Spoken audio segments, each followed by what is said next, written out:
Throughout this video, you're gonna hear birds chirping, cars and dogs barking. It's 6 a.m. so people are starting to wake up. The world is starting to make noise. Let's start. As software integrates deeper with our everyday lives, its complexity grows. To address the modern tech landscape's deficiencies in software reliability, test-driven development rose to popularity through the decades. However, this philosophy always felt unnatural to me, like there was something missing. It tackled software development top-down, while I gravitated towards a ground-up approach. Implementation-driven testing paved me a clear path forward in developing software. I'll discuss what it is and examples of how to do it. By the end, we'll see how to reconcile the two philosophies. Okay, let me pull up the presentation. Yeah. Oh, okay. Screen. Firefox. There you go. Implementation-driven testing. Disclaimer: conceptual definitions in this video are my own words unless an external source was cited explicitly. A function is a set of instructions to be executed by the computer. It may or may not have input parameters. It may or may not return values. You can categorize functions based on purity, purpose, among others.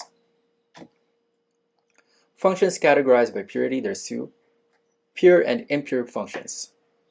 A function can be impure if it has a side effect or an external dependency. A side effect is an observable change caused by a function beyond its local scope. Universally, this would be I/O operations like writing to a file or mutating a global variable or shared state like a slice. External dependency is a resource besides a function's input parameters that can influence its output. Again, these can be I/O operations or global variables that you use in the computation of the return value, or again, shared state. Now, depending on your problem domain, resources that we assume are outside of these outside of the impurity scope, can be considered part of the side effects and external dependencies. For example, if you're doing low-level programming, heap allocations can be considered side effects or an external dependency, because if your function has or creates heap allocations, there is a real risk that your program can crash. Okay? Now, when you see this icon at the top right, this terminal icon, that means that right after the current slide, there will be a coding segment. Okay, there you go. There's the birds chirping. Let's go to Neovim, demo.go. I've created one pure function and two impure functions here. You can tell that this is a pure function because we only use the input parameters in calculating the return value, and it's not mutating any global state. These impure functions, oh, I deleted it. Impure add is dependent on foo in calculating its return value. Impure increment mutates the global variable foo.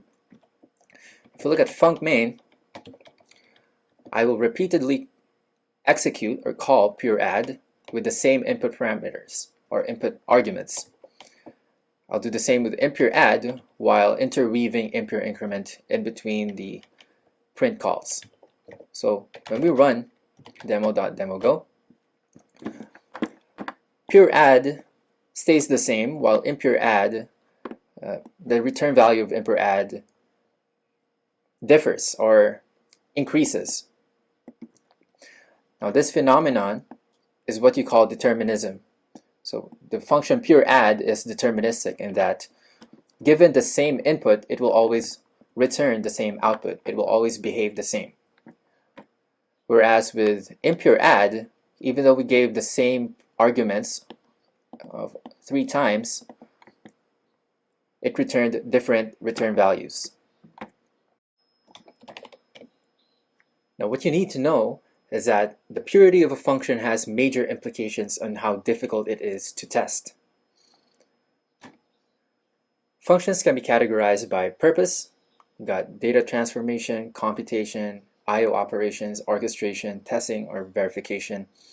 Obviously, we'll be focusing on testing/verification.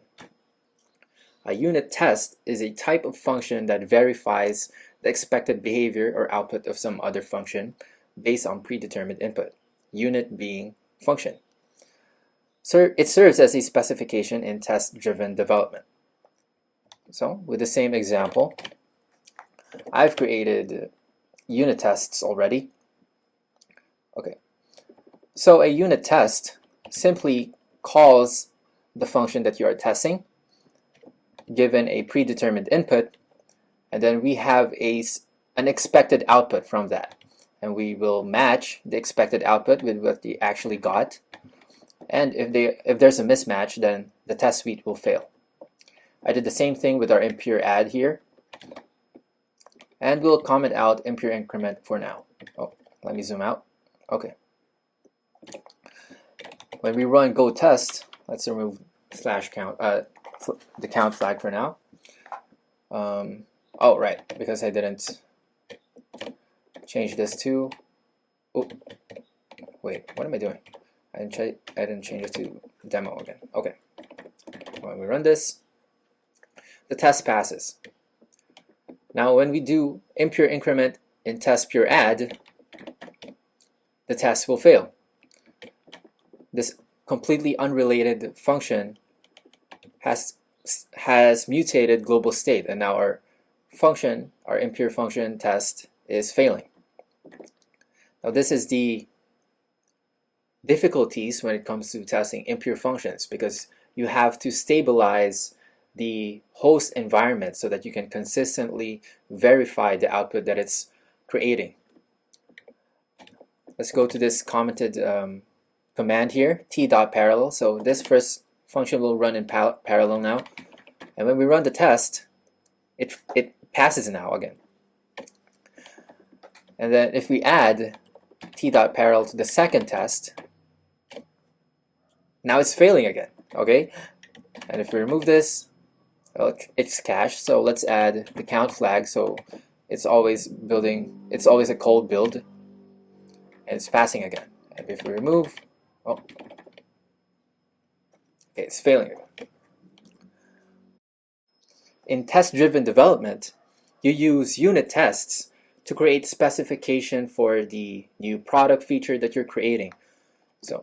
And the idea is you write the unit tests before you even write any implementation code. Let's simulate this workflow by creating test divide t. Or, you know what? Actually, I'll just copy this function. Add. We'll turn this into divide a. Okay. Let's remove impure increment, and we'll expect the quotient 3. Okay. So let's implement this function now. Func divide dividend divisor int quotient int. Okay, return dividend divisor. Okay, so now when we run this, oh, pure divide. Okay, let's just change this to divide for simplicity. All right. Wait, why did it? All right, because we had this impure increment. Okay. Okay, so now the test is passing. Our implementation is correct.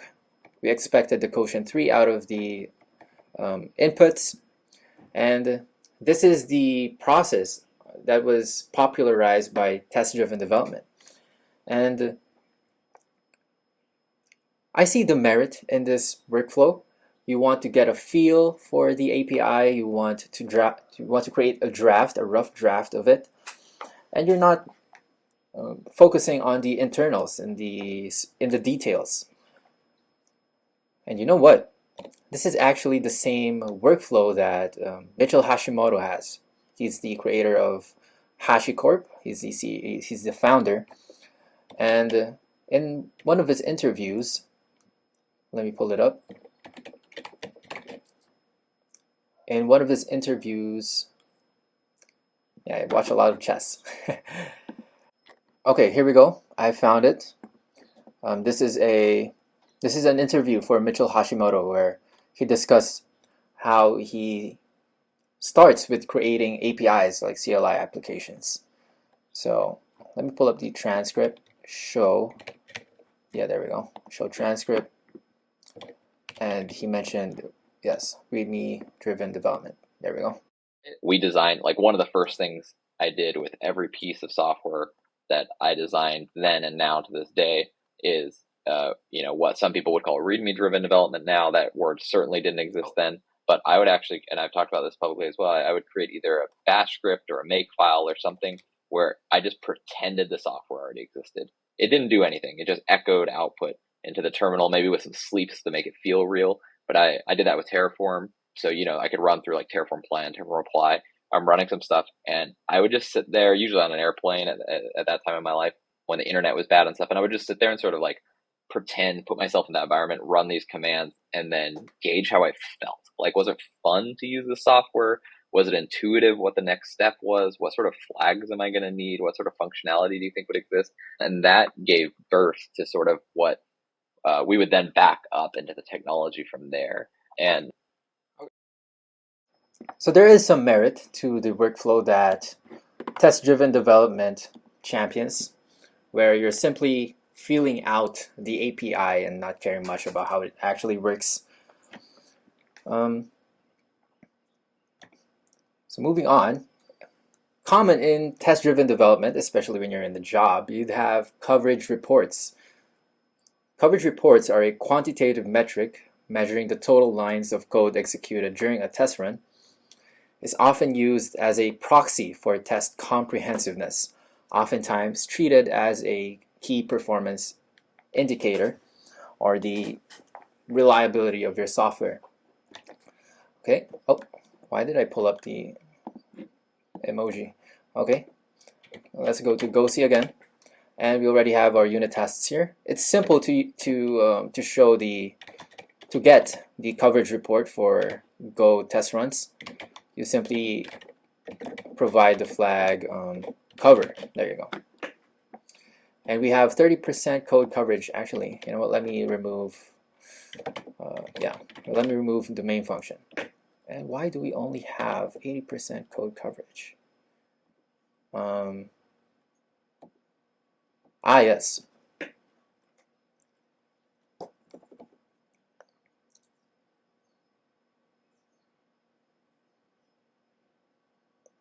One thing I forgot to mention during the unit test section was that in order to test impure functions properly, you'd have what's called mocking, which is our way of stabilizing the host environment. So if we run the test again, it should fail. There you go. And mocking is simply creating a dummy variable to represent the host environment. So here, we can't really create a local variable, but we can do this demo.foo is equal to 0. So now every time this function is ran, foo will always start with 0.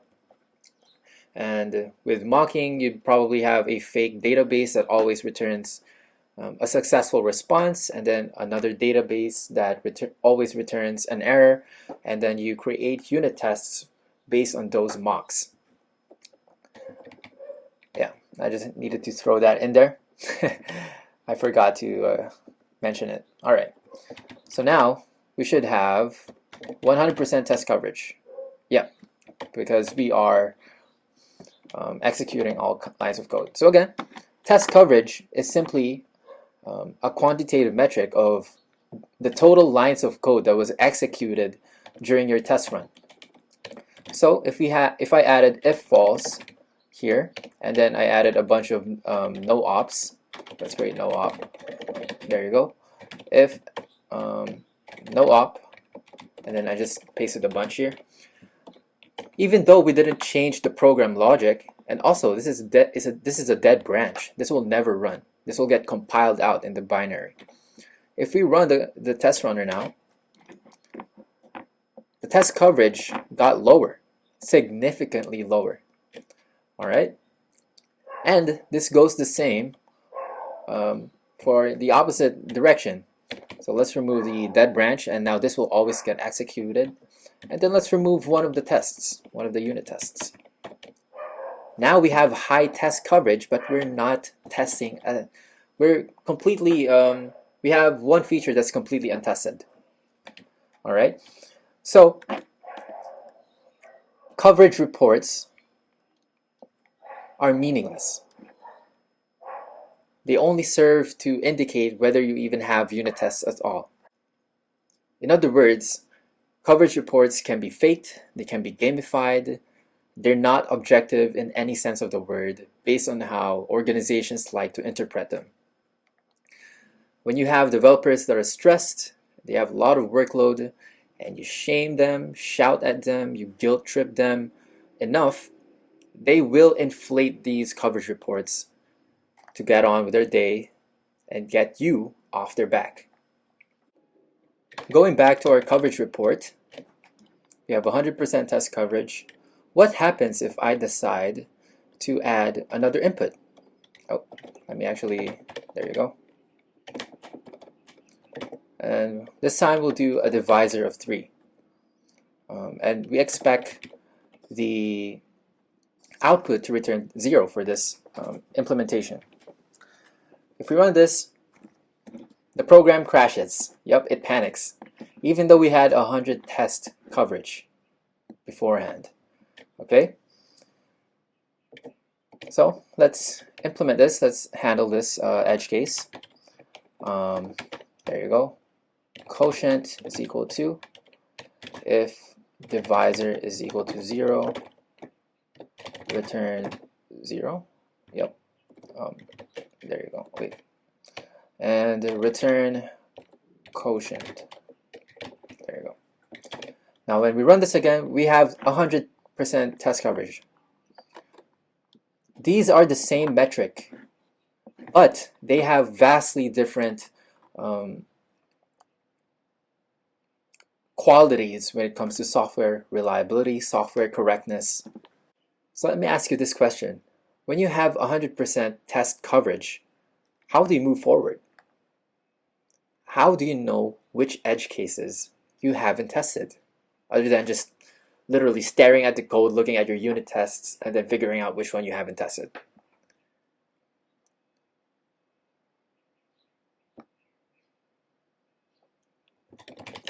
Okay, you see, coverage reports are bullshit. Program state surrounding each line of code is not accounted for. They simply indicate that you even have unit tests at all. Worst of all, they're prone to gamification. Okay, let's go back here. So remember, this is 100% test coverage. We had 100% test coverage here, but we didn't handle the edge case of dividing by 0. Okay.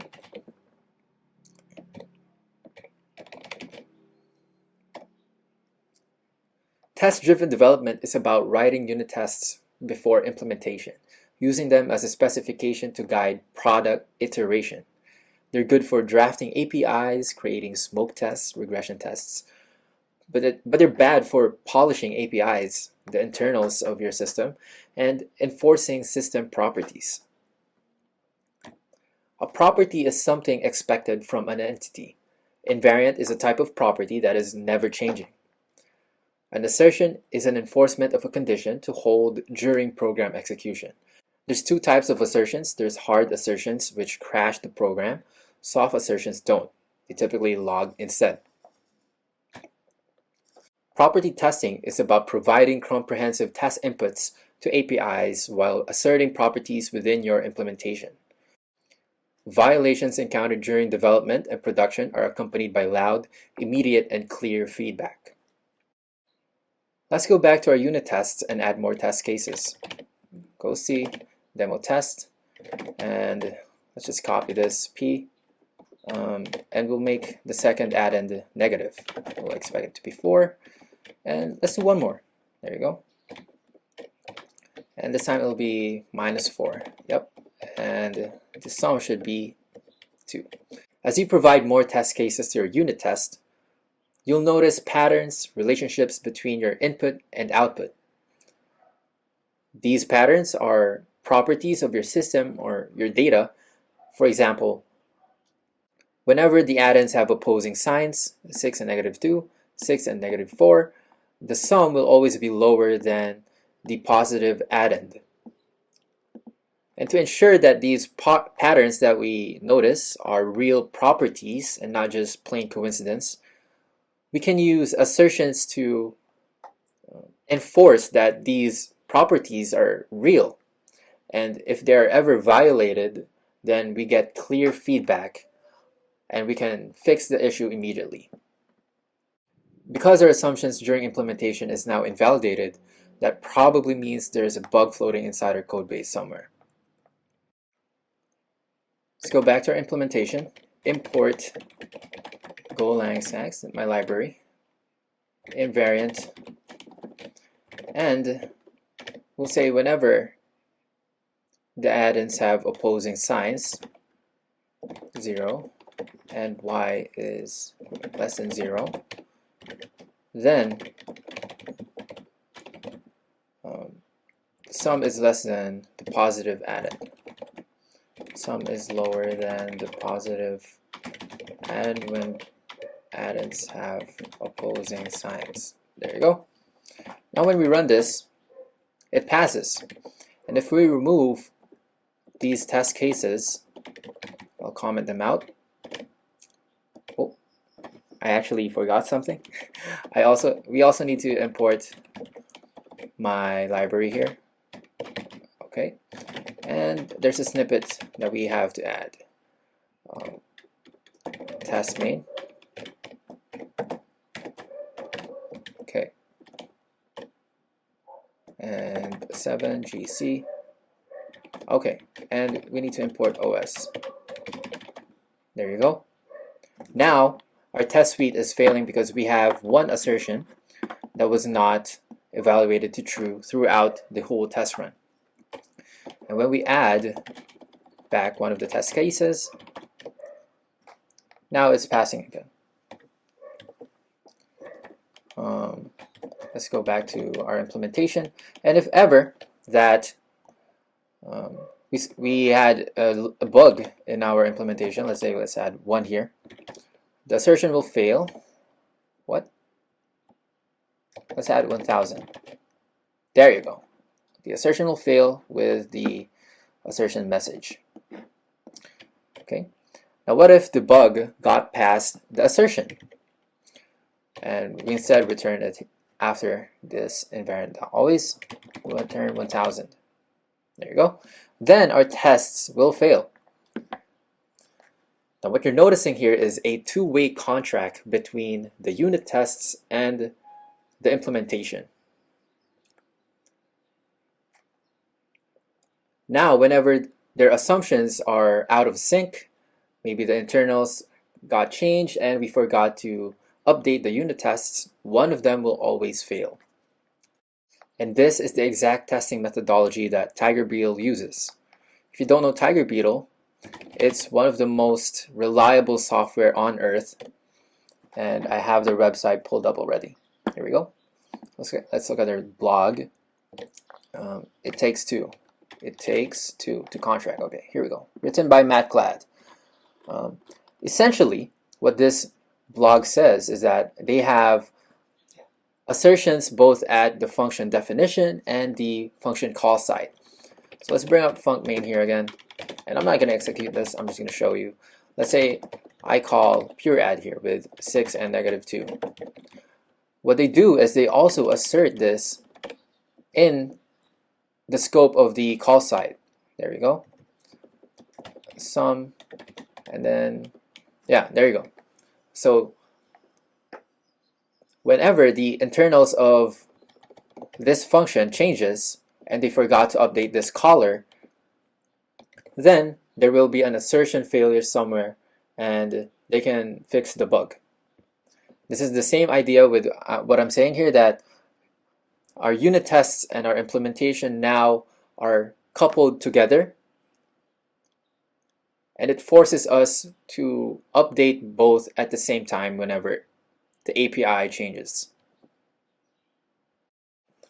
So what I showed you is property testing, or at least my definition of it, which is you're embedding assertions of your system properties in the implementation, and then you have unit tests that verify the output of your API, and this creates a two-way contract between the two sides of your development environment, let's say.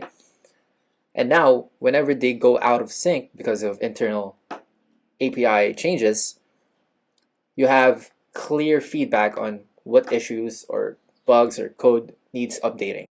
Now you might say, well, James, that just sounds like a much more complicated way, maybe an explicit way of enforcing 100% test coverage. I don't really see the benefit here. And somehow you're right. Well, let's take a look at the formal definition of property testing and see if it encompasses our own implementation or my implementation.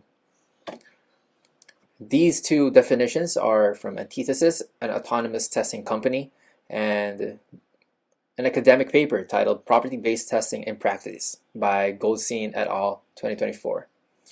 Pause the video, read these definitions.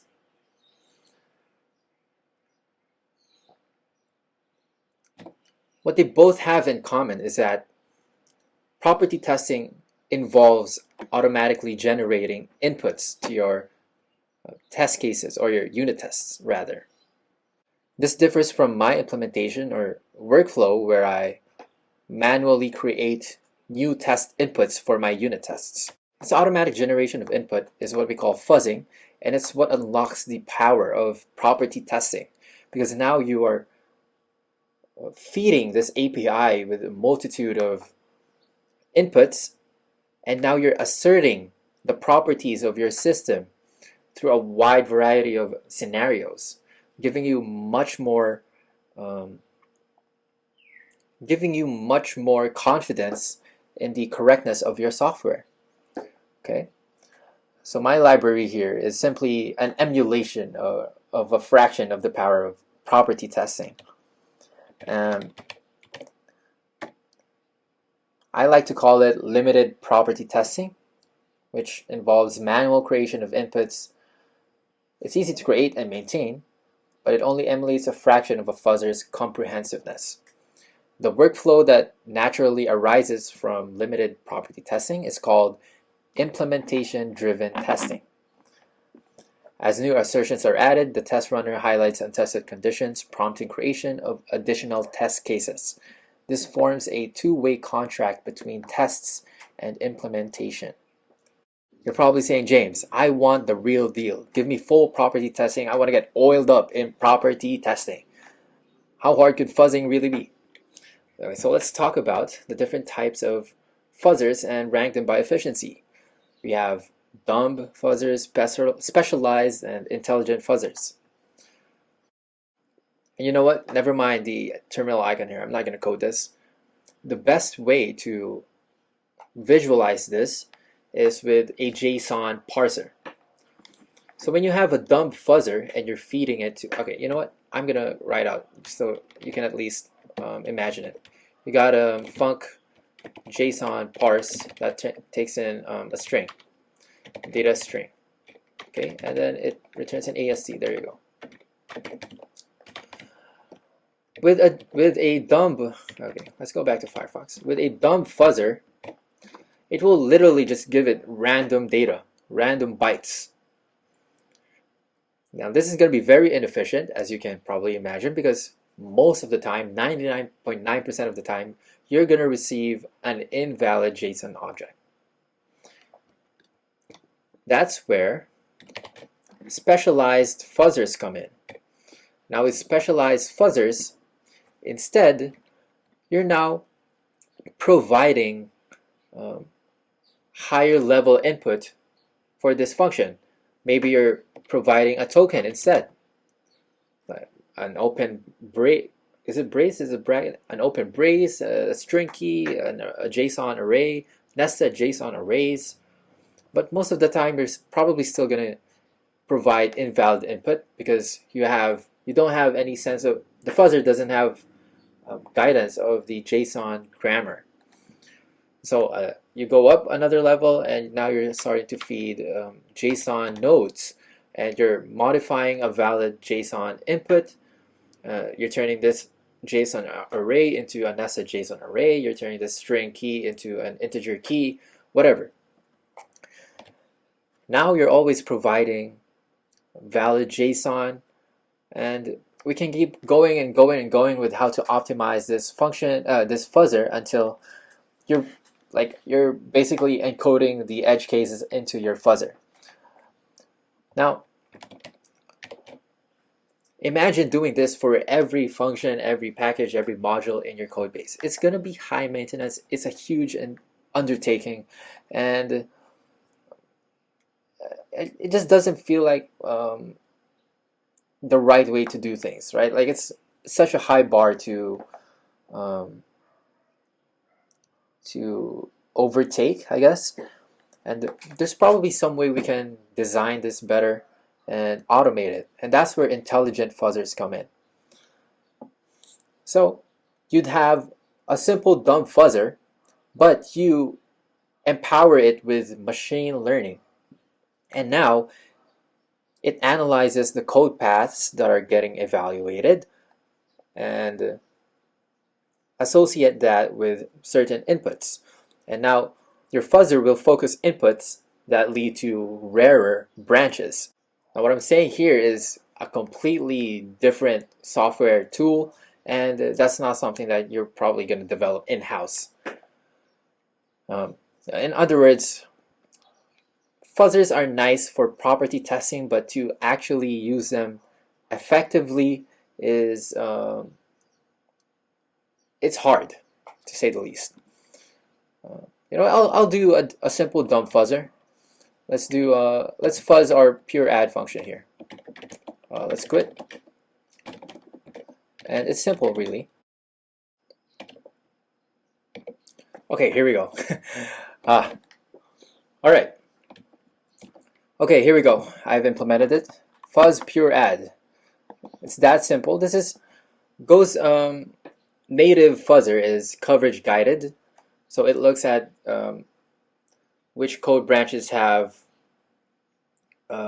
evaluated during the test run or the fuzz run, but I wouldn't really call it intelligent in any capacity.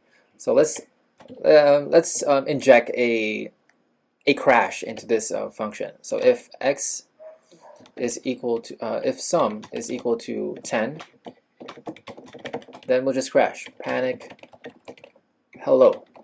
There you go. Now if we fuzz, it's gonna crash immediately.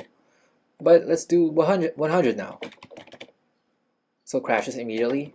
What about 1000? How long does it take to find the sum of 1000? You see, it has already remembered the previous edge cases that it found, and it's going to store it inside test data. There you go. So it got 57 negative 47, which triggered the crash. All right. So let's see.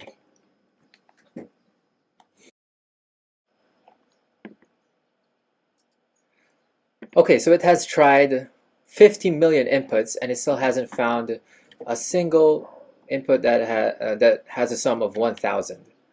Okay, so Go's fuzzer is not really that intelligent. Now you have to add a seed corpus for the fuzzer, so it's something that's close to your edge cases, like 960, something like that. And then when we run this, now it's going to panic immediately because we stayed close to the edge case. But you see how inefficient dumb fuzzing really is, and how you really need to have specialized fuzzers if you want to exercise your assertions effectively.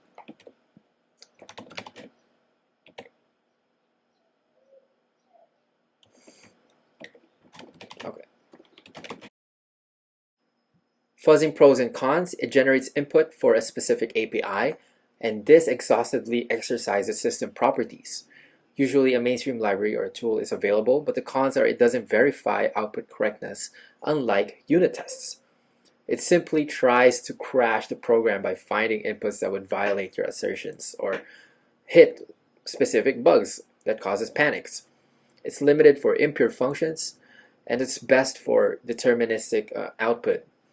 And new test cases require new fuzzers. You see, because they are specific to some API, every new function or test case that you create, you're going to have to create a new fuzzer for that that's specialized for that. And to illustrate this, I'll just sketch out here a program. Let's say you have impure A and impure B. Now you can have one test case that does this, impure A and then impure B. Actually, you know what? Let's change impure to be database call A. There you go. And B. There you go. So let's say you have database call A and B, and you want to interweave them with each other. And you have a fuzzer that creates inputs for all of these. This is just one unit test. What if you wanted to create a unit test that groups all of database call A's together, like this, and then B's are grouped together? This is another unit test with another fuzzer created for it. What if you wanted to create another unit test, but it's always going to be A? And you can see how laborious this endeavor is. And you don't have to fuzz every single function in your code base, but the philosophy of property testing is that we are exercising the assertions of the whole system, and ideally we are fuzzing every single function. So what is the answer? There's got to be some way that we can achieve this ideal, right? And there is. It's called autonomous testing. With autonomous testing, you're automating the generation of test cases on top of input generation. It does both intelligently using AI, but not ChatGPT or Claude Code, machine learning. So like I mentioned earlier, it uses machine learning to inspect your code, the code branches that are getting evaluated, and associate that with the input, and then it finds which states lead to more bugs, to more assertion failures. You're saying, James, it sounds nice, it feels like magic, but I don't believe this is real. Now, I mentioned Antithesis earlier and mentioned that they are an autonomous testing company. Now, let's pull up their website. Here you go. They achieve this using a deterministic hypervisor, parallelism, and machine learning. So their deterministic hypervisor, a virtual machine, they run your software inside it. Now the host environment of your software is fully deterministic, which means technically your impure functions are now deterministic too. And with that, we can now consistently verify the behavior of your whole program. The entire host, the entire environment is deterministic down to the CPU instructions, which CPU instructions are executed, how long each CPU instruction is executed, the scheduling of the threads, and whatever else you can think of that is going to be variable in an operating system. And then they use machine learning to discover which program states or operating system states lead to more bugs, more logs, more assertion failures, very rare code branches that are evaluated. And then they use parallelism to prioritize these special cases and create a myriad of inputs branching off of that special case. So if you have essentially, if you had a bug that occurs 1 in 10 years and another bug that occurs 1 in 15 years, they can make it so that when the first time that they encounter this bug and this bug, they can now consistently make them happen consecutively. So instead of trying to create this unique scenario and one in, I don't know, like 100 years, once every century, now they can do it at the snap of a finger. And that is the power of autonomous testing. So I hope you're wowed now, but let's talk shop. How expensive is Antithesis? Unfortunately, they've since removed their pricing plan on the website since I last saw it. And I'll try to search for it again here. Burst pricing, burst plan, pricing plan, dollars, 24 cores. Like, yeah, there's just nothing here. They've removed it, so I'm not gonna say the exact amount, but it's in the tens of thousands of dollars per year, and they only support annual plans. I don't know if it's changed now and they support cheaper plans. You'd have to book a demo directly, I guess. But yeah, it's gonna be too expensive for most organizations. Like I said, Tigerbeetle is one of the most reliable software in the world, primarily because of their amazing engineers, but also because of their in-house simulator, just like Antithesis, but specialized for their database. And I just want to show you how many assertions they have in their code base. These assertions are actually enabled in production. They don't disable them, which is crazy, by the way. But they manage to maintain their performance metrics, and it shows their confidence in their product and testing methodology. So let's clone their repository, Tigerbeetle, cd Tigerbeetle. So Tokay first. Is there a source directory? Yeah, Tokay source. There's 145,000 lines of code, 100,000 in Zig. Yeah, of lines of code, like literal code in Zig. And let's count assert. There you go, assert count. There's 11,000 assertions there, and I believe they also have sometimes assertions directly.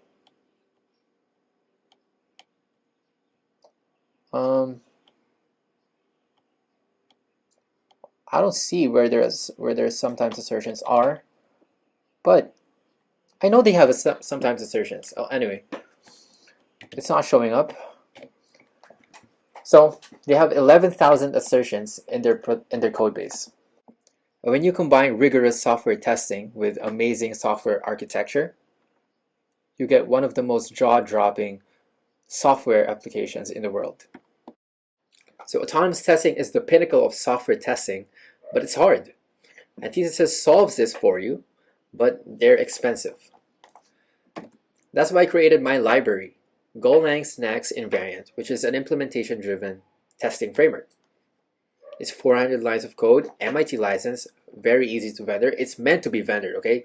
Don't use the package manager to download this. Actually, you know what? I will put it in an internal directory, so you can't even use the package manager. I will remember to do that. It includes examples, like a backend server, and then it serves as a stepping stone towards full property testing when combined with fuzzing. So if you want to take on proper fuzzing for your software, then you're basically doing property testing. And then autonomous testing by introducing assertions into your code base and dev process so that when you are ready to integrate with Antithesis, and Antithesis is ready to give much more accessible pricing plans, well, your code base is ready now, and all you have to do is integrate their SDKs in your code base and integrate them into your CI/CD, and then now your code base is getting fuzzed 24/7.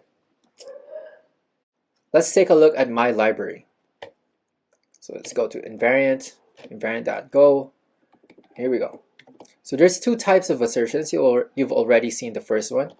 The first one is always assertions. The property must hold for all inputs or executions. To disprove an always assertion, you only need one counterexample where the condition is false. Then the second type of assertion is called a sometimes assertion. Right, you know what? I'm not going to, so you can see this better, I'm going to move it out of the comment. So a sometimes assertion, the property is expected to be occasionally true across runs. To prove a sometimes assertion, you need one example where the condition is true. If it never evaluates to true, the property is disproven. Sometimes assertions are only meaningful in testing environments, since observing their absence requires multiple executions of the program. So also, I'll show you first func always and how that's implemented. So it's simply a condition check. If it's true, then we register the assertion in this global assertion tracker, which is only enabled in test environments. And whenever it's false, then we call the assertion failure callback. With sometimes assertions, we simply return if the condition is false, and we register it in the tracker if the condition is true. That's how we detect that a sometimes assertion is at least true once throughout the whole test run. Now, when you're using this library, this API, it will read as invariant.sometimes, which is actually a misnomer. Let's search up what misnomer means. Firefox misnomer. A misnomer is a wrong or inaccurate name or designation. Why? Because an invariant is a constant property, something that never changes. And when we say that it only happens sometimes, then by definition it's not constant. So it's more accurately described as a conditional property check instead of an invariant, but I think invariant sounds cool, so that's the name that I chose for this library.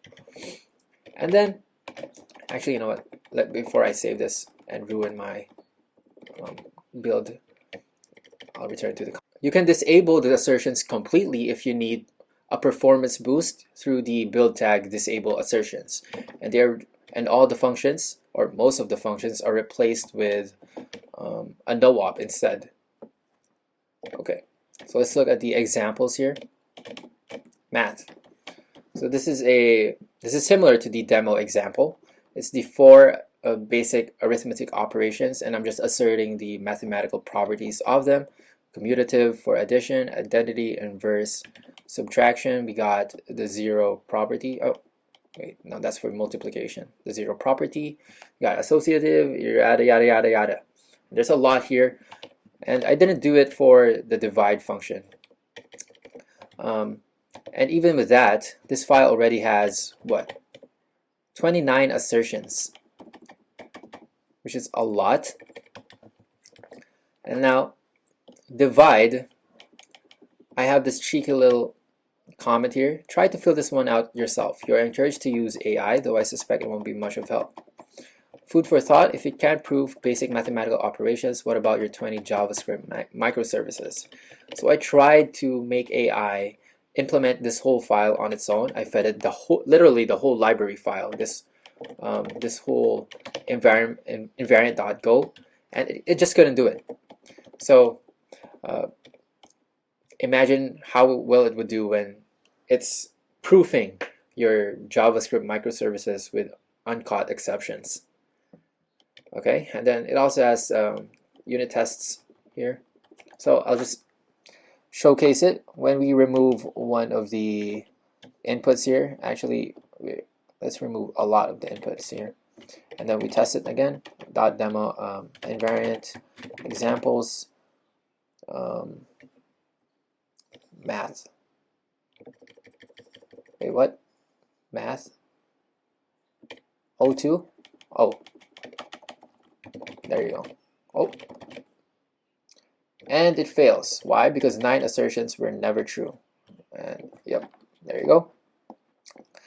So let's re-enable those test cases. Oh, wait. And now it's passing. Next is a backend server example. This is just a simple TCP server that fails an assertion whenever I send a specific message. So always, there we go. Invariant always false, so this will always fail the assertion. And what I'm trying to showcase here is overriding an assertion failure, or the default behavior for assertion failures, which is to crash the program. And now instead we are logging the error, and incrementing a global count of the assertion failures that happened within a certain time period. In this implementation, I set it to every 30 seconds, and now we have a dedicated Go routine that will check every 30 seconds for assertion failures, and if there are, then we will send an email. The email is sent through SMTP, very basic. This is for Gmail. Yeah, so let's start the TCP server now. Go run invariant examples backend SCD. Yeah, there we go. And NC 510-51094. There you go. And you gave me up. You gave me up. You gave me up. You gave me up. Never gonna give you up. And we'll just wait. It should log when it sends an email right here. Assertion failures were announced via email. Okay, let's just wait for it.